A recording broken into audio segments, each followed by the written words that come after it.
Hello, everyone, and welcome to Shifting the Narrative. I'm Cheri Peterson and Allyn Orwick, and we're here with Bob Beal. Bob Beal has a lot to share with us today. I think you'll find this fascinating. Bob has had some experiences that most of us really could even barely imagine. We're going to let him describe that. We're also going to let him describe how that has affected his life and what he received from the work that he's been doing. Yes, he does have a book we'll talk about at the end. I'm going to just hold it up quickly. Golden Path to Oneness. The Golden Path to Oneness. So Bob, why don't you just start out telling us a little bit about your background? Well, I grew up in Denver, Colorado, and as a young lad, I was born after the Great Depression and prior to the United States entering World War II. And so during that period, as a young lad here, I had feelings like I just didn't quite fit. And those feelings became more pronounced as I entered junior high school or middle school, pretty remarkably so.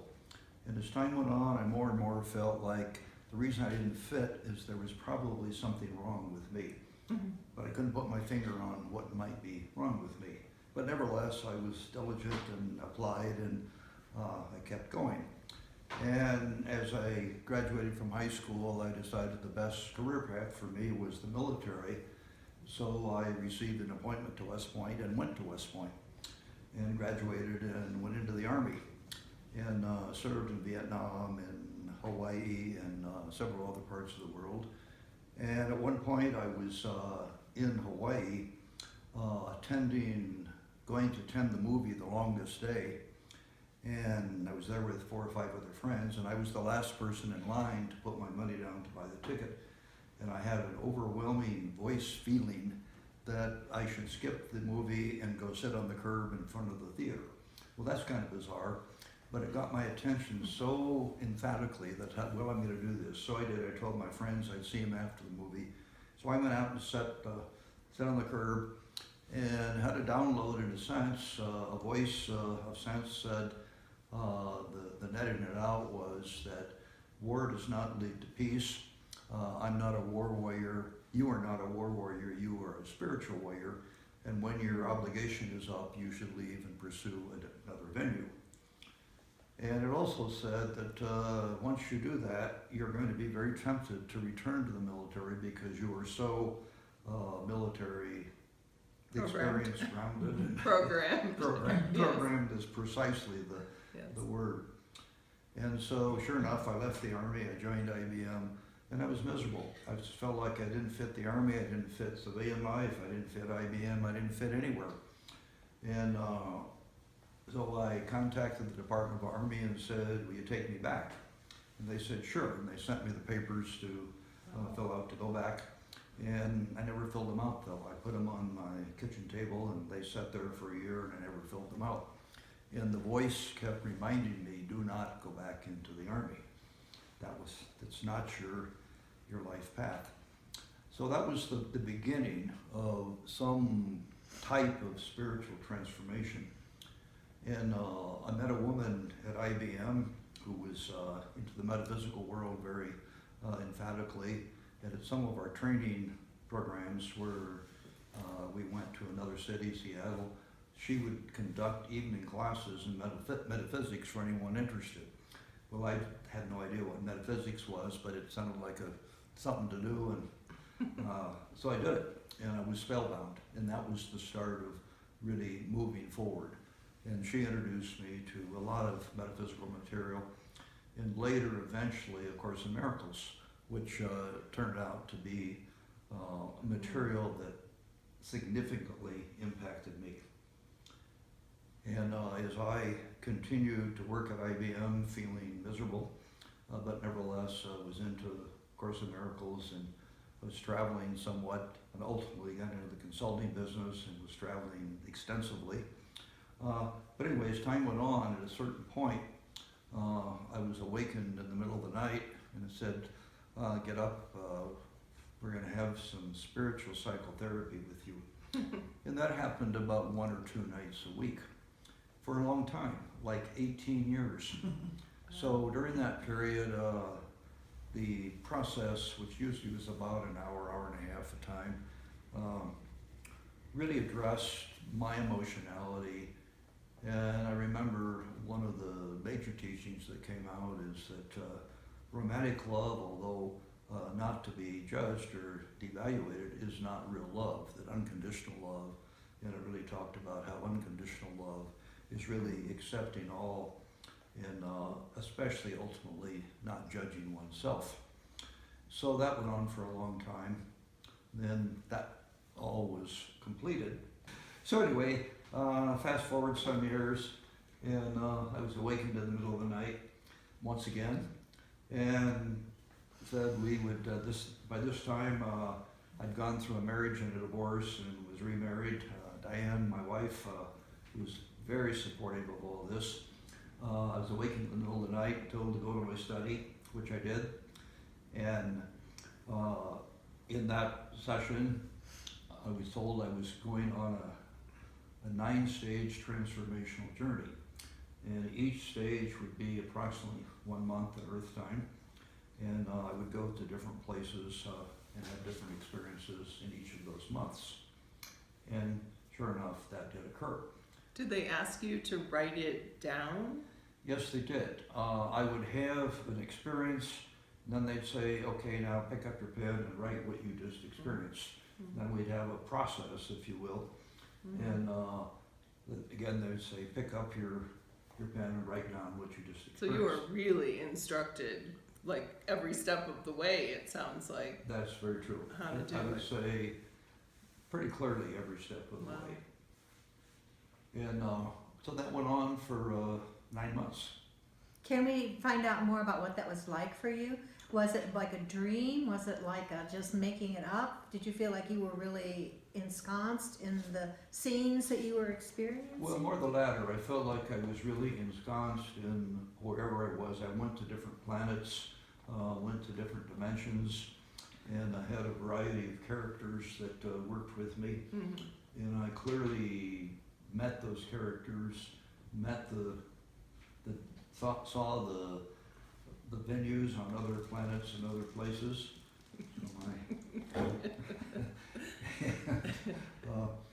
So yes, I felt like I was really there.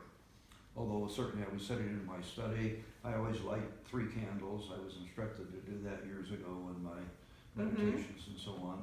So I'd light my candles, and it would be, you know, a semi-darkened room, but enough that I could see to write and so on. I know that you have done many workshops with people about all this material because it was quite an experience for you. And you could probably go on for hours or days with all your experiences. Because we have limited time today, we're going to ask you to just share with us the most pertinent to your life, the stories, the experiences that really stood out for you. Can you think of 1 or 2 to give us a sense of what you mean by going into these places with these beings? Sure. Well, between stage 3 and stage 4, going to the next stage from 3 to 4, I'd always walk on this golden path. And the golden path, that's why I love the title, The Golden Path to Oneness. I would always start out on the golden path and then return to the golden path and return to my study. And between stages 3 and 4, I encountered a guide, which is a white tiger by the name of Henry. And Henry's been with me ever since. So We have Henry Kind of right like here. this? like that, yeah, that's a facsimile of Henry. He says, Henry, by the way, has told me that he said that's a reasonable facsimile, but he's actually much better looking than that. Probably bigger too, I would imagine. And definitely Maybe bigger. scarier. But anyway, Henry joined me at that point, and in the 4th stage, I had a series of experiences where I went to first a very dark planet where it was dimly lit, almost no light, and people were totally unaware as far as consciousness. They barely knew that there were other people around them. They lived a miserable life.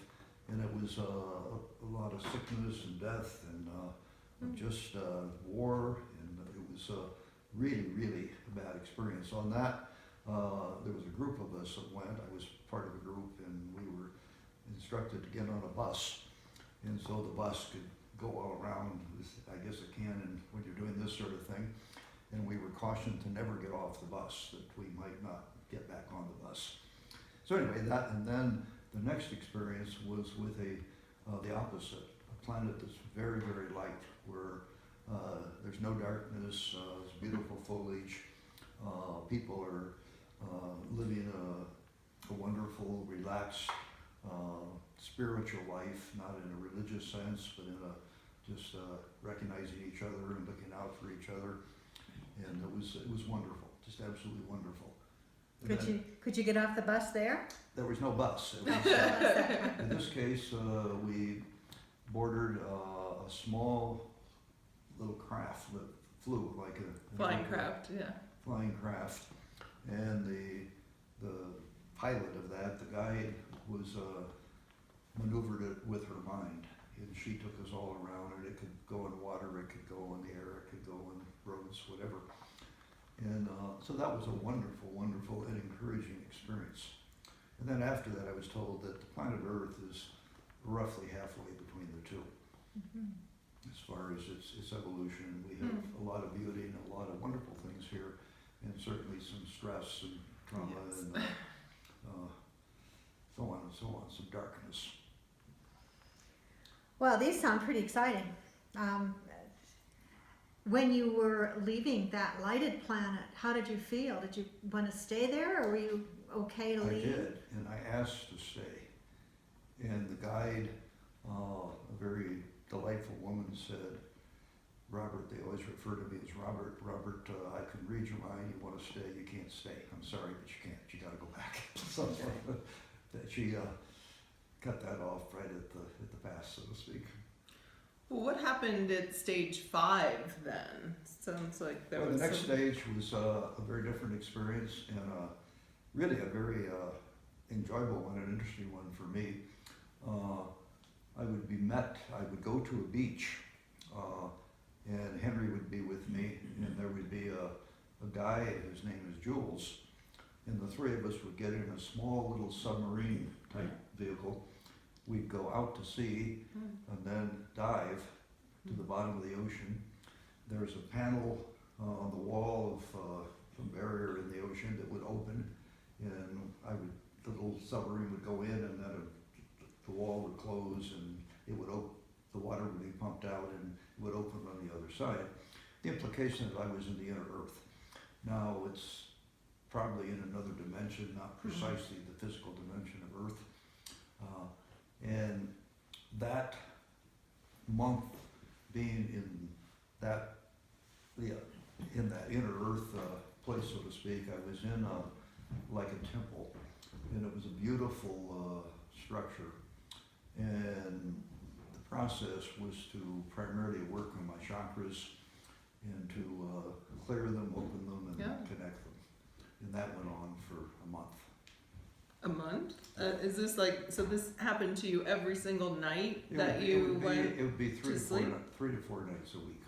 Oh, So not every not night. every single night. Right. Did you go exactly, through this? Exactly. That's fascinating. And how did you feel when you got up? Was it exhilarating? Were you No. clearer or more tired? I would literally be awakened. It was usually, say, roughly 1:30 in the morning, plus or minus a little. And I would be sound asleep, and it's like I was being shaken. And I would say, no, I'm too tired. I really will do it another time. And so that I'd be shaken again. And every time the voice would say, whoever was shaking me, would say, it's only going to be 20 minutes. And so get up and we'll get through the 20 minutes, you can go back to bed. In their time, maybe, huh? Well, it certainly wasn't in our time. So there was never a 20-minute session, and they got longer and longer, anywhere from 1.5 to 3 hours as time went on. So you had to take a nap. In other words, after in the middle of the day. Once I got into my study, Yeah. once I got into my study, lit my candles and was into the process, I was Energized. energized and I was right there. I had no feeling that I wanted to stop this and go back to bed. And somehow the powers to be in this seemed to know that's what would occur, and it did. And time and time and time again. Wow. Well, that's pretty exciting. They were looking after you for yeah. sure. I mean, it sounds like you were just so guided to write this. Very much Yeah. so, and I was periodically reminded that I'm in no danger, that I'm really being properly taken care of in this process, and to not be concerned. Well, that's helpful because I guess we didn't really talk about your experience as you were doing this. You were also an international business consultant, correct? I was, yes. And so did that seem a little odd for you to be in one world during the day and then this other extremely, I don't know, subliminal, different place, time, space at night? Very odd. And the message I got along the way is that part of my purpose in being here in this life is to be on a traditional vocational path, like being a business consultant, and also follow a deep spiritual path. And it was pointed out that there often is a belief that that can't be done. You can do one or the other, but you can't do both. For example, if you're on a deep spiritual path, you sit on the mountain or go to the cave or whatever. And so again, and periodically I was reminded that that's really what I'm about. And so I continued to do my business consulting, traveled extensively, and this process continued. Did you get any insights, so to speak, about, were they showing you anything that might be happening in the future for the planet, or was this all sort of in the here and now? This was all in the here and now, and there was no reference to the future, just other than planet Earth at this time is going through a tremendous transformation, and there are a number of people that are experiencing things like this in one form or another, and but nothing about the future of the planet or what have you. So one of the things that you've shared with me before with us is that you've learned that life is substantially more than what we know it to be. And some of the insights that you gained really helped you to see that we are living in oneness, and that one can merge with the light. Can you expound on that, on all those concepts for us? Well, yes. It was, I was frequently reminded that going to these various planets and going to the inner Earth as it perhaps was and so on, that life is extremely more expansive than we in our three-dimensional Earth world perceive it to be. In other words, we perceive being born, live life, dying, and that's it. And so life goes on. Life, I was pointed out to me regularly that life cannot be extinguished, that it goes on indefinitely. And we have quite a variety of experiences in various planets, various dimensions, and so on and so on. And that we do plan the life wherever we happen to have it. We do set ourselves up a series of things we would like to learn, and then we come in and have experiences that will lead to that. Some of these concepts might be a little hard for some of the audience to really imagine. I know when I first heard of other planets and other planetary beings and life without end, it was difficult at first. I wasn't able to really bring it into my life, but after hearing it in a number of different ways from a number of different people, I really started to get it. So our audience will be the whole spectrum, from people that just are going to say, this is insane, what do you mean off planet, to people that say, oh, I've been to that dark planet or that light planet. Somebody else is experiencing the same things that I have.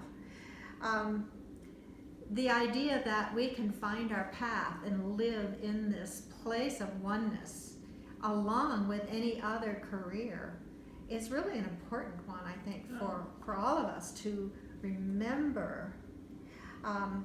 So, as You don't have to quit your day job exactly. to be a spiritual warrior. Well, not only do you not have to quit your day job, you shouldn't. Because it's to be in the world, not of it in the biblical sense, but to That's an important point, yeah. Sure, but to participate with various people from all walks of life that we encounter. And they may think this is terrific, and some people would think, I should be locked up. And but it's what was emphasized repeatedly is you let go of any judgment or evaluation about that. You just be you and learn to be you wherever you might be. Sometimes people say act as if. So if we have an experience that seems ridiculous or out of this world, we can just imagine, act as if this is really happening until we can grok it and understand that on many levels, maybe other dimensional levels, it is happening. It probably would be wonderful for us all to remember that when we're getting insights and not just act like they didn't happen or not want to say anything to anyone, but to then bring it into our heart, into our mind, into our life, and reflect on it a bit and know that it's one thing real. that was pointed out to me as time goes on, we're all having unusual experiences, if you will, or many are having unusual experiences that seem maybe bizarre. But nevertheless, as we share them with each other, as we're doing right now, it reinforces that yes, life is far more expansive, as I said, than we perceive here in the physical. With our world. five senses, With because our five senses, right. exactly. because that's all we've been taught, that we have five senses, that's all there are, and Exactly, the rest is exactly, and it's far beyond the rest is life. the weird and wacky. That's right, and what we perceive is different from five senses. We sometimes judge as weird and wacky, But they're not. But what's weird and wacky is just limiting ourselves to the five senses. Well, it seems like your experiences were so vivid and so real and do you remember a lot of them to this day? I mean, Oh yes. yeah. So it was very real and that for you. It was very, very real for me. Is it imagined? It doesn't matter. It really doesn't matter Mm. because it certainly shifted my consciousness, my Yeah. awareness, my acceptance of myself. And another thing that was pointed out to me that part of my life purpose here is to be somebody who in the beginning felt like he really didn't fit and just somehow was just not part of the ongoing process of whether it's school or work or social involvements or whatever. And it was emphasized that there are many, many people who feel that in one way or another. And especially in these times, there are many people who feel that. Yes. And it's purposeful. They're here to really open to who they truly are. That's very important advice. That's a wonderful way, and it might be the best way to actually wrap this up. This is a reminder to embrace our uniqueness. It really is. I would agree, very much so. Well, thank you, Bob. I want everyone to know out there, we want everyone to know that this golden path to oneness is Right. Robert's, Hold it up to that. I'm reading it, 9-stage journey, and that there's actually more to come. And before we go, where can people find your book? Amazon, Okay, as a Kindle, either a They can Kindle buy it. or a print copy. and you're being downloaded with more now? Well, I've been downloaded with more. There are 3 more stages that came 3 months Oh. after these. I had a reprieve, so I got some sleep. And there are 3 more stages that are very different than these, and I was told they would be very different. But nevertheless, that takes me to the full experience of oneness, not just the concept of oneness, but experiencing what Wow. it is. Can't Of course, wait. one of our fears is, well, we'll lose our identity if we just merge into a bunch of mush light, we don't exist anymore. And that's far from a valid perspective. Not only do we not experience that, we actually have even a more vivid individual identity. Excellent. That's cool. Well, thank you. Yes, thank you. Thank you Appreciate both, Coming and seeing Allyn us. and Cheri. I've enjoyed being with you. Thank you. Great.